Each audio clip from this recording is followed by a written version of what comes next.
бул дүйнөдө мындай тынч, бейиштегидей мындай кулак менен тынч болуусун кааласаң, сүннөткө амал кылба десе, сакал койбо десе, сүннөткө амал кылып жатасың, кулак менен тынч болот, жүрөгүң тазарат. Туруп эле адам баласы унутуп калат, өлбөчүдөй жашай беребиз да. Ошол эки инсан бул дүйнөдө теңдеши жок инсан. Ал инсандан артык бизге эч бир инсан жок. Атаң сенин бейишиңдин дарбазасы, кааласаң сакта, кааласаң талкала буз дейт да анычы. Бисмиллахир-рахманир-рахим. Адам баласы көптөгөн жакшылыктарды колдон чыгарып жиберет да. Ушундай бир жакшылыктар болот, анын теңдеши жок, окшошу жок. Ал жакшылыкты эчеден таба да албайсың, сатып да ала албайсың да. Ушундай жакшылыктар көп. Өтө көп жакшылыктар бар. Эми биз бул дүйнөгө сыноо үчүн жаралгандыктан бизге кайдагерлик деген бир сыпат кошо берилген да. Себеби сыноо. Өлгөнгө чейинки жашоо сыноо. Эгер адам баласы ар дайым өзүнүн максатын алдыга коюп, капилетте кайдагер болбой, Куран окуп, зикир кылып, кабырды эстеп, суракты эстеп, бейишти эстеп, тозоктон коркуп, эгер жүрө турган болсо, эсинен бейиш менен тозок чыкпаса, анда инсан күнөө кылбайт. Тура эмес сөз сүйлөбөйт, тура эмес сөз укпайт, тура эмес жака баспайт. Турабы? Адам барбы, жокпу? Кайсыл учурда болсо, кайда болсо дагы адам баласы күнөөлөрдөн сактанып, жакшы ишти кылып калат эмеспи? Эми биздин табиятыбызда бар экен бул. Кайдагер туруп эле адам баласы унутуп калат, өлбөчүдөй жашай беребиз да. Туруп эле оорубачудай болуп, ден соолукту кадырлабайбыз. Эми ошол Аллах Таала бизге берген өтө чоң жакшылыктардын бири биздин жарык дүйнөбүзгө, биздин ушул жарык дүйнөгө келишибизге себеп болгон ата-энебиз. Бизге эч ким ата-эне болуп бербейт. Биздин бул дүйнөгө жаралуубузга мына ошол эки инсан гана себеп болгон да. Ошол аркылуу Аллах Таала бизди бул дүйнөгө жаратты. Ошол эки инсан бул дүйнөдө теңдеши жок инсан. Ал инсандан артык бизге эч бир инсан жок. Ошондуктан ата-энеге жакшылык кылуу жана ата-энени кадырлоо туурасында сабак кылабыз. Бисмиллахир-рахманир-рахим. Аузу биллахи минаш шайтанир раджим. Ва вассайнал инсана бивалидайхи хусна. Садакаллахул азим. Куран Каримдин 114 сүрөсү болсо, ошол сүрөлөрдүн ичинде Жөргөмүш деген сүрө бар. Билебиз аны. Жөргөмүш болсо дагы бир жакшы иш кылган, Аллага жага турган. Пайгамбар алейхисаламдын кутулушуна себеп болгон. Эми мына ошол Жөргөмүш деген сүрөдө Алла субханаху ва таала айтып жатат: "Биз инсанга өз ата-энесине жакшы мамиле кылуусуна буйрук бердик" дейт. Биз өз ата-энебизге жакшылык кылышыбыз керек. Бул Аллах Тааланын бизге буйругу. Эгер Аллах Таала бизге ата-энеңе жакшылык кыл деп буйрубаса деле, биз ата-энеге жакшылык кылышыбыз керек. Себеби биз адамбыз. Себеби биз акылдуубуз. Себеби Аллах Таала бизди өзгөчө кылып жараткан. Ошондуктан Аллах Тааланын өкүмүн аткарып, ата-энебизге жакшылык кылуу ар бирибиздин милдетибиз. Эми ушул аят түшкөндө Саат радиаллаху анху ата-энеге жакшылык кыл деген аят түшкөндө ата-энесине жакшылык кылат, бирок энеси түшүнбөйт. Энеси айтат: "Балам, сен динсиз болосуң, капыр болосуң" дейт. Аллахка капыр болосуң, ошондо гана мен сенден разы болом. Сен Аллахка иман келтирдиң, ошол Аллах Таала өзүнүн китебинде буйруп жатпайбы? Ата-энеңдин айтканын ук. Ата-энеңе жакшы мамиле кыл деп жатпайбы? А сен мага жакшы мамиле кылбай жатасың. Аллага капыр бол десем, капыр болбой жатасың. Намаз окуба десем, намаз окуп жатасың. Мешитке барба десе, мешитке барып жатасың. Сүннөткө амал кылба десе, сакал койбо десе, сүннөткө амал кылып жатасың. Сен деген энеңдин айтканын кылбай жатасыңбы? Аллахтын айтканын кылбаганың бул. Сен өзүңдүн диниңе амал кылбайсыңбы? Сенин Аллахың буйруп жатат. Энеңе жакшылык кыл, энеңди ук деп буйруп жатат дегенде жооп бербейт. Тамак ичпей коет энеси. Бир күн тамак ичпейт, 2 күн тамак ичпейт. Суу да ичпей коет. Ысык жерге чыгып алып, ачарчылыкка жарыя салат. Анан айтат жолукканда, бала сен нары өтүп, бери өтүп жолугат да, уулум, өз энесин өлтүрдү деген жаманатка коносуң сен. Акыл эсиң болсо, сен тобо кыл, кайта артка дейт. Ошондо сиздин бир эмес 100 жаныңыз болсо дагы, чыгып, кайра чыгып, жаныңыз кайра чыкса дагы, бирок мен эч качан Аллага ширк кылбайм дейт. Качан анын динге болгон бекемдүүлүгүн көргөндөн кийин, анан өзүнүн оюнан кайтат да энесичи. Демек, ата энеге жакшылык кылыш керек, ата эненин айтканын аткарыш керек. Бирок Аллах Таалага каршылыкка өкүм берсе, Алланын өкүмүн аткарбоого өкүм берсе, анда ата энеге моюн сунулбайт, а башка бардык учурда биз ата энени угушубуз керек. Эми хадисте Абдулла бин Масуд радиаллаху анху айтат: "Саалту набия саллаллаху алейхи ва саллам, айюл амали ахаббу ила Аллахи азза ва джалла? Qala as-salatu ala waqtiha. Qultu thumma ayyun? Qala thumma birrul walidayn. Qultu thumma ayyun? Qala thumma al-jihadu fi sabilillah.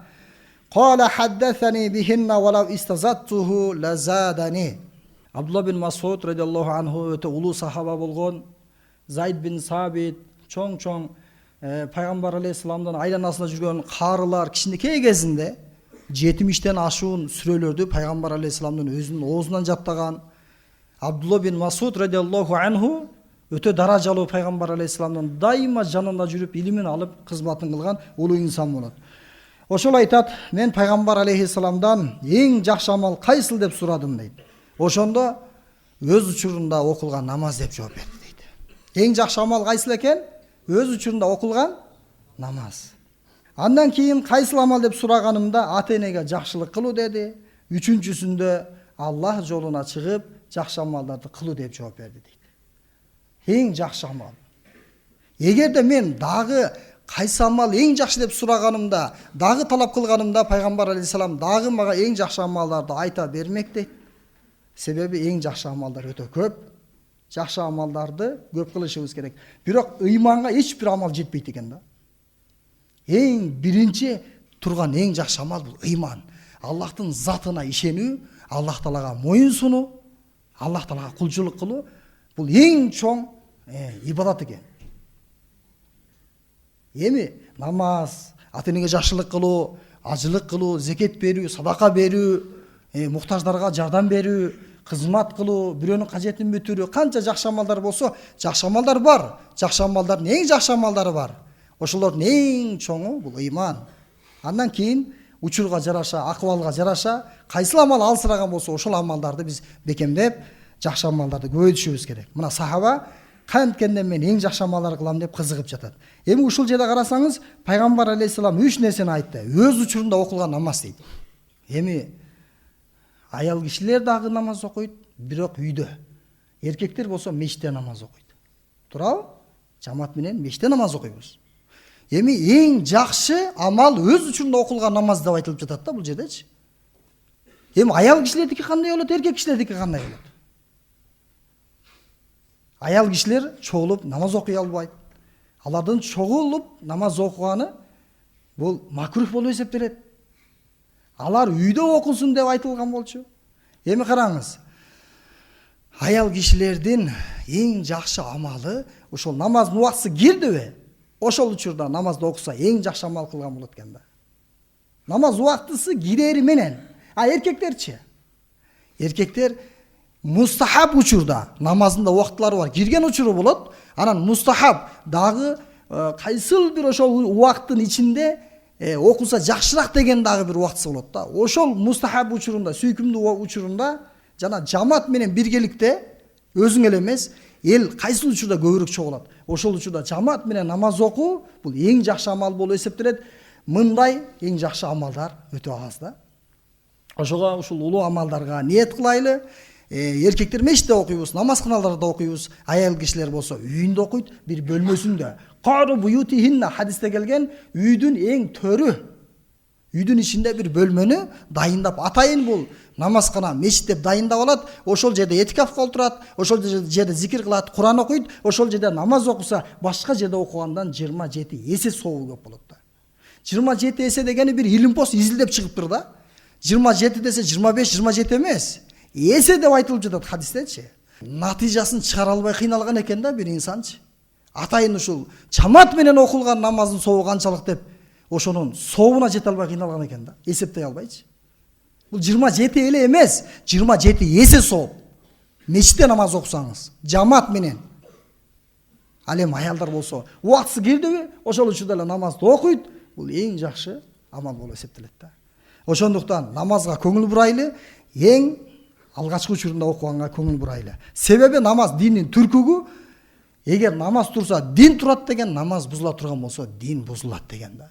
Ошого динибизди тургузайлы намаз аркылуу. Пайгамбар алейхиссаламдын сахабалары качан бирөө мусулман болсо, алламуху сала, биринчи намазды үйрөтүшкөн экен да. Биринчи намазды үйрөтүшкөн сахабаларчы. Эми азыр деле ушул доордо бир адам динден алыс эле, келбени билбейт, намазды билбейт, динден алыс болуп жаман чөйрөдө же болбосо ушундай динсиз чөйрөдө чоңоюп калды да.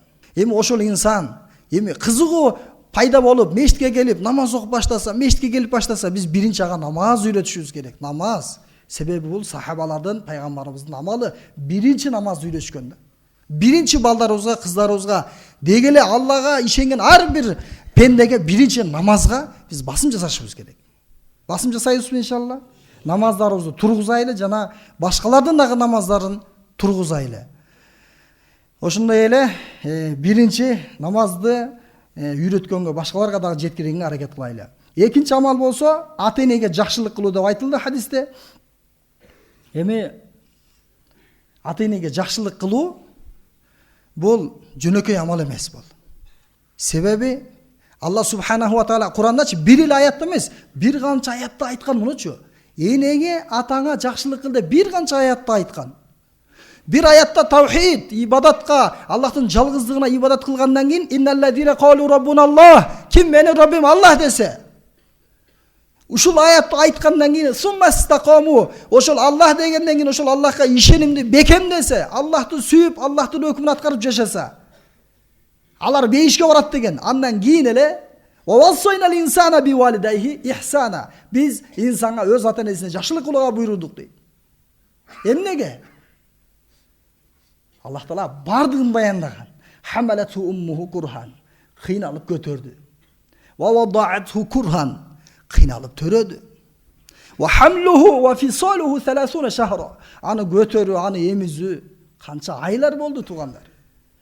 Биз ал жакшылыктарды эч качан унутпашыбыз керек. Чоңоюп калып эле ата-энебизди ата-эненин ордуна көрбөй койбойлу. Ата-энебиздин көз жашын жерге тийгизбейли да. Колдон чыгарып жибербейли. Бүгүн бар ата-энең, бирок күнүгө эле бар боло бербейт. Бүгүн бар, эртең жок. Ошон үчүн ата-энеге жакшы мамиле кылайлы. Аллах Таала Куранда көп аятта айткан: "Ва қада раббука алла та'буду илля ияху ва бил валидайни ихсана." Мага карасыңла ата-энеге жакшылык кылгыла деген. Сен мага шүгүр кылып жаша, мага ыраазы болуп жаша, ата-энеңе да ыраазы бол дейт. Кандай ата-эне айырмасы жок. Сага кандай ата-эне болсо дагы айырмасы болбош керек. Жакшыбы, жаманбы, сени жакшы чоңойтубу, таштап кетип калдыбы, ата-эне болду, ата-эне. Сиз ал ата-энени ыраазы кылышыңыз керек. Ал сиздин мойнуңуздагы милдет, бул Аллахтын өкүмү. Ошого ата-энеге жакшылык кылайлы. Андан кийин кайсыл жакшы амал дегенде Аллах жолуна чыгуу деди. Аллах жолуна чыгып, жакшы амалдарды үйрөнүп, анан бул дүйнөдөгү бейиш Аллахтын жолу экен да. Хадисте да келген, көп хадистерде келген. Бул дүйнөдө мындай тынч, бейиштегидей мындай кулак мең тынч болусун кааласаң, анда Алла жолуна чыгасың. Кулак мең тынч болот, жүрөгүң тазарат, ахиретке даярданасың. Аллахка ибадаттарды бекемдейсиң. Ошого Аллах жолуна чыгууга да ниет кылып коелу. Андан кийинки дагы хадисте келди: ридор раб фи ридол валид ва сахатур раб фи сахатил валид. Аллах өз ыраазылыгын ата-эненин ыраазылыгына коюп койду дейт да. Ата-эне ыраазы болсо мен ыраазы болом, ата-эне наразы болсо мен наразы болом депчи. Ошон үчүн хадисте келген да, атаң сенин бейишиңдин дарбазасы, кааласаң сакта, кааласаң талкала буз дейт да анычы. Эгерде ата-энеңди капа кылсаң болду, сен ийгиликке жете албайсың. Аллах Таалага жолукканда, ачууланган абалда Аллах Таала сизге жолугат. Аллах Таала бардыгыбызга ата-энеге жакшылык кылып, ата-энеге адеп кылып, сый-урмат менен жашаганга мүмкүнчүлүк берсин. Эми ошол адептеринен бир-эки адеп айта кетели. Биринчиси ал инсату ли хадисихим. Сүйлөп жатса сөзүн толук угуу, үзбөйчү. Сүйлөп жаткан болсо, "О, билем апа" дебестен, Атаң, энең сүйлөп атабы, бир нерсени 10-чу жолу кайталап атабы, ук ошонучу. Ошол адеп, ошол сый урмат. Такаббулу раихим. Алардын ойлорун кабыл кыл. Бир ойду айтса четке какпай, ата болбойт да ал. Азыр башка замана дебесен. Ал сен атаң, энең. Антава малука лиабика, сенин байлыгың бүт бар атаңдыкы деген. Сен атаңдыкысың. Атаңдын байлыгысың. Атаңа каршы, энеңе каршы сүйлөгөнгө шарият уруксат бербейт. Ошондой эле ан назру илейхи мубаширатан битазаллул. Балам, улум, кызым деп калса, даро дейт ошол замат, битазаллул. Ушуна адеп менен, кишипейилдүүлүк менен, "Оу, энекем, атакем, эмне кылайын? Эмне кызмат?" деп даро жооп бер, кечиктирбе дейт. Мына ушул адептерге амал кылайлы, сөздөрүн угуп, кулак төшөп, четке какпай алардын ойлорун жана аларга жылмайып карайлы, жакшы маанайда кечиктирбей дароо суроолоруна жооп берейли. Эгерде сен энеңе, атаңа бир жылмайып карасаң, бир ажылтын соогу дегенде сахаба сурады. 100 жолу мен жылмайсамчы дегенде, Аллах Тааланын казынасы андан да көп, Аллахтын бере турган сыйлыктары андан да көп дейт туугандар. Ошого ата энеге жакшылык кылайлы дагы ажылык умралыктын соопторун топтойлу.